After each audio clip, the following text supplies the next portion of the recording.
This year, 2014, in Regent's Park, we're doing an Arthur Miller play, All My Sons, following on from his play The Crucible that we did in 2010. All My Sons has been on my list of plays to direct for a very long time because I'm a Millerphile and I love Arthur Miller. He's one of my favourite playwrights. When we staged The Crucible, for us at the time, it felt a very bold choice to be staging The Crucible, and there's a thriller aspect to The Crucible, as there is to All My Sons, and it was a kind of, rather than a relaxed sitting back experience that one might have when watched as a comedy, there was a real palpable sense of people leaning forward and engaging with the drama of the piece.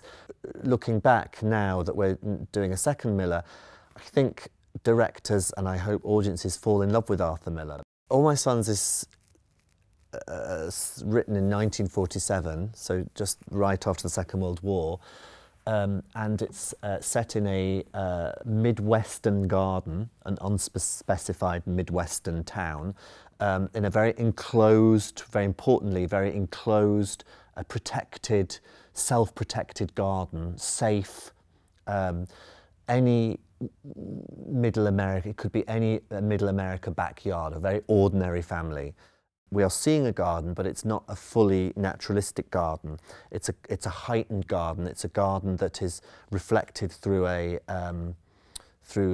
billboard image of 1950s utopian advertising of the idealised marketing family, the family that we're used to seeing on billboards that are selling us things that will make our family as perfect as this family. So we've created a very strong image in this slightly artificial garden. There's a tree in the play, which is a massive symbol that Miller slams on the stage in the first image, that they planted in memory of the supposedly dead son Larry, and it's blown down at the beginning of the show in a storm, and the mother says they should never have planted it because he isn't dead.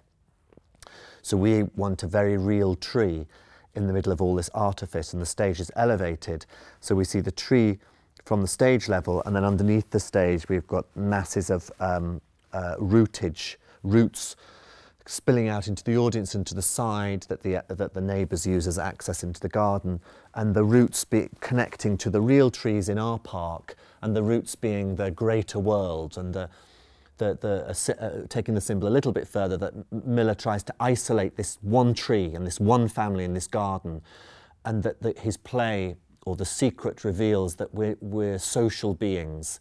We have social responsibility. We make decisions that affect our neighbours, our colleagues, our society, family, and that those roots that we perhaps don't see at surface level are connected to all the other trees. So we're kind of using the trees in the park, in our park, on our stage, as a symbol for the neighbours, for the rest of the world outside the Keller's backyard. One Sunday morning, the father, Joe, is in the garden reading the newspaper. We realise that this is a kind of family that people look up to, that people like.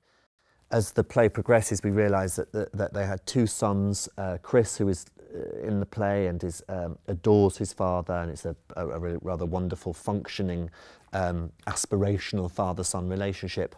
The younger son, Larry, was missing in action as a pilot during the Second World War, and there is no news of his death. He is assumed dead by most people in the play, and Kate Keller, the wife, the mother, is violently refusing to accept that he is dead. His fiancée, Anne, has come to visit and announces that she believes he's dead and wants to marry Chris, his older brother. Anne's brother arrives, and through Anne's very angry brother, George, arriving, we learn of an incident that happened during the war, so 3 years earlier, that kind of shocks us, and we realise that this family is not as altogether middle America idealised family as they seem. I think All My Sons is a classic play in the best sense of that description. The content of the play is always appealing and always fresh and dynamic, and those that don't know it, they've got a treat of discovering this wonderful story